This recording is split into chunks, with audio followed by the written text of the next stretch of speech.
Hi there, I'm Nick Barraclough, President at AKCP, and welcome to another Quicklime video tutorial. Quicklime is our centralized sensor monitoring and thermal optimization platform for data centers.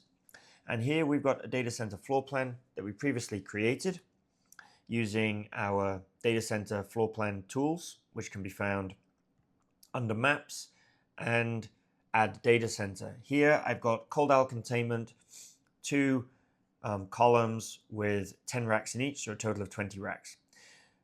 So the tools that we have built in will generate this floor plan for you, but let's say now I want to make some changes. I want to edit it, I want to move some things around. So I've already got rack maps applied here. If I drill down into these, you can see here's our racks. We've got no assets in here yet.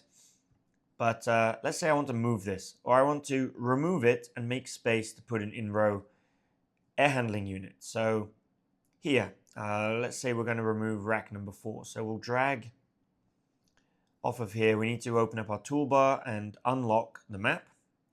And then we'll drag off of there our rack map. We can also then remove the rack from there. So that's 1.2 by 0.6 meters, so kind of a standard rack size. We're going to go into map editor mode, and I'm going to add in an in-row cooler here, which would be here, a computer room air handling unit, back in, front out. And then we need to edit the dimensions of this.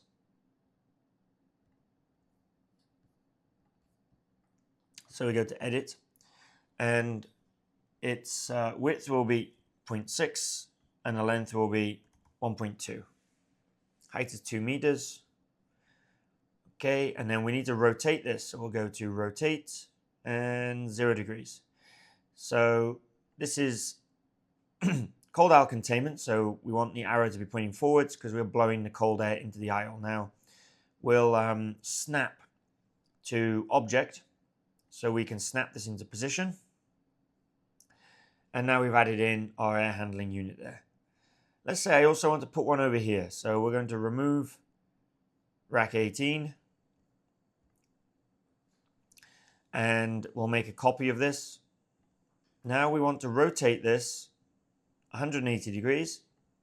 And we snap it into place there. Once we're done with that, we can go ahead and delete and remove the markers for our rack maps, because these are no longer part of this map here.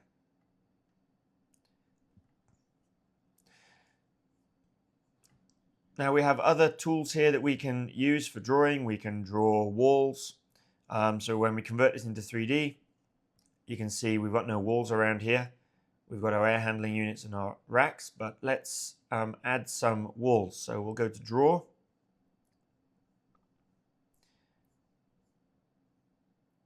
And we can draw some walls around here.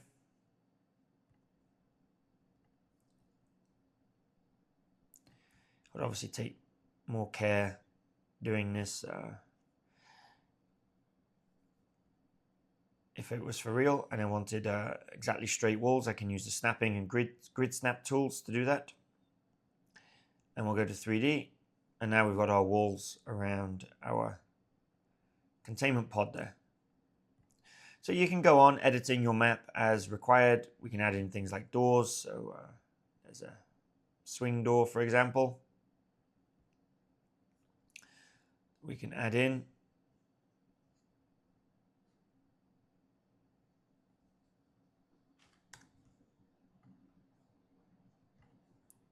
Let me just draw this again. So we go to our swing door here.